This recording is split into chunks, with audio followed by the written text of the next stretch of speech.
Hi, friends. Today we are going to be talking about another couple of poetry elements called rhythm and rhyme. And oftentimes these two elements go together because they play a role in kind of the pace and the tone that is set by the poet. So let's find out a little bit more. Like, what is rhythm? Well, like I mentioned, it's sort of the beat of a poem. It's something that your body can kind of feel as you're reading. And authors include it to create sort of a mood, like oftentimes I will notice a very specific and strong rhythm if I'm reading about a poem that's been written about a battle or a poem that's been written to music. It oftentimes reminds me of drums, right? The roles that drums can play in a musical performance. It also makes it much more fun to read, right? And we can find it by using the syllables. Poet experts can go very deep into determining and analyzing the rhythm of a poem.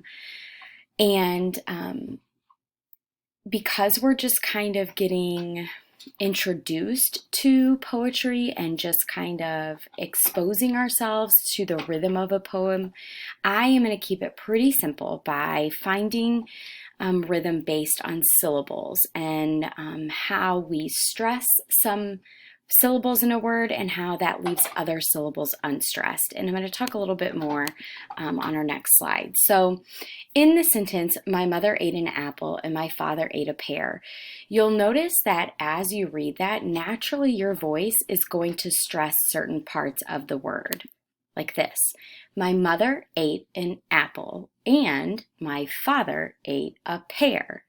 Notice how some parts of the words, like in mother, the first syllable is stressed. In apple, the first syllable is stressed. In father, the first syllable is stressed. And then even within the sentence, some of the words are stressed and some of the other words are unstressed. So it ends up happening naturally in our language, and poets will use that natural stress and unstress to create a rhythm in their poems. Like this short one. My cat is nice, my cat is fat, my cat is cute, I like my cat. You'll notice that as I'm reading, some words were stressed and others were not. My cat is nice, my cat is fat, my cat is cute, I like my cat. And once poets recognize the stress and unstress pattern, they incorporate that, and you'll see that each line follows the same pattern, right? Unstressed, stressed, unstressed, stressed, unstressed, stressed, unstressed, stressed, unstressed, stressed, all the way down to the last line. And it just makes it a lot more fun to read a poem that follows a specific rhythmic, stressed, unstressed pattern. Let's take a look at how it feels to not follow a pattern. My mother said I should go to the store.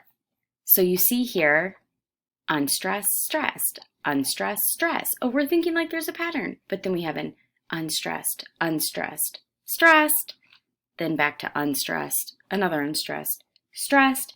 It's a little bit harder to read that with a rhythm. Whereas if I were to change some of that in my poem to my mother sent me to the store, my mother sent me to the store. We're back to our unstressed, stress, unstressed, stress, unstressed, stress. So this is kind of like, whoa, feels like a lot of information. But the reason that I wanted to bring rhythm to your attention is because, especially as we're reading and even when we're writing poetry, you can take, and poets will do this, take a thought that they want to include in their poem and they can switch some of the words around to match a rhythm that fits how they want their poem to be read. But of course, that's not the only thing we're talking about today. We're also talking about rhyme, which I personally find much simpler to identify and use in a poem. And this, of course, is when two or more words that have similar sounds near the final syllables are in a poem, and it can be even in other texts as well. And when they're used closely, particularly at the ends of the lines of a poem, it can create kind of an echo effect. So why might authors include it? Well, sometimes they're trying to link ideas. Sometimes they're trying to make it more memorable because it's easier to memorize things that have a rhyme. Sometimes they're showcasing their wit, right? Because it adds a little bit more difficulty if you're writing a poem to include the rhymes. And we can find it by using the line breaks, looking at the end of the line where a poet decided to break it. And then that would be called determining the rhyme scheme, which I'll show you more in a moment. First, I want to give you a couple of examples of why poets might include it with some specific poems.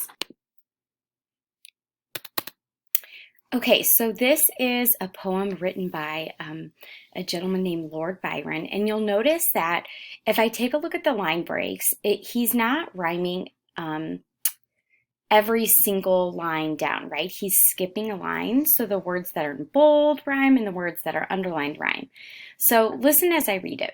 She walks in beauty like the night, of cloudless climes and starry skies, and all that's best of dark and bright meet in her aspect and her eyes. So as soon as I'm able to identify the rhyme, I, in my mind, am creating connections between the words skies and eyes, first because they rhyme, and then I can connect their meaning, like, I can tell that the author is trying to connect these ideas possibly to describe this, whoever this person is that he's writing about, that her eyes are as sparkling as a starry sky at nighttime, right?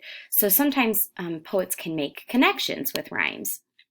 Now, as I read the second text that also has rhymes, my guess is it's going to sound really familiar to you. It's going to be a memorable text, and that means that this author of this text achieved their goal of making it rhyme so that you remember it. Here it goes. I would not, could not in a tree, not in a car you let me be.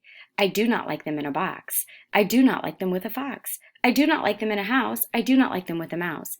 I do not like them here or there. I do not like them anywhere.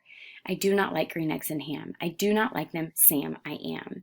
So that should feel really familiar to you. And part of the reason it's familiar is because it's easier to remember when it rhymes.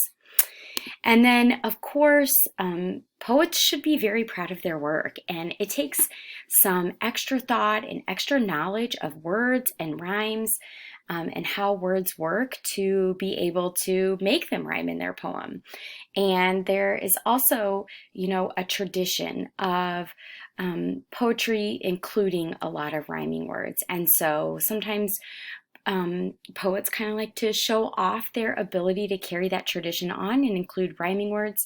And so they're, definitely including some of their creativity and wit in their poem. Okay, so let's talk about how to find it. And this should sound kind of familiar to you because I did a little bit. I kind of gave you a sneak peek of this last week when I took a paper copy of a poem and I was just kind of writing down as many elements as I could find. And one thing I found was rhyming words, and you can note that and find the rhyme scheme by using letters of the alphabet. So here's this poem, and I'm going to read it twice to make sure that I can hear the rhyme. It's hard to see the butterfly because he flies across the sky. It's hard to see the butterfly because he flies across the sky. Okay, so obviously butterfly and sky rhyme. Like I said, a good place in a poem to look for rhyming words is always where the line breaks are. And whenever we have words that rhyme, we note that by putting the same letter next to them, and we start with the alphabet. So the first letter in the alphabet is A, and since butterfly and sky both rhyme, they get an A next to them, and so the rhyme scheme for this short poem is AA. Let's take a look at another poem. If you fall, I'll be there. If you fall, I'll be there. Fall, there. I don't hear a rhyme. So that means that the line that ends in fall gets a letter A, and the line that ends in there gets a letter B because it doesn't rhyme. So since there is no pattern, this very short poem doesn't have a rhyme scheme.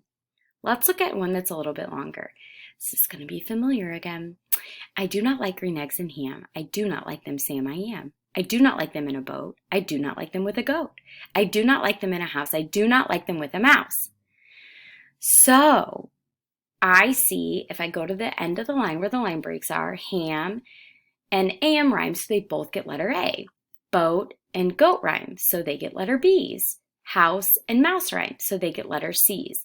Notice I don't have any other A's throughout the poem because nothing else rhymed with ham and am. Same with boat and goat. I don't have any more B's in this particular section because nothing else rhymed with boat and goat.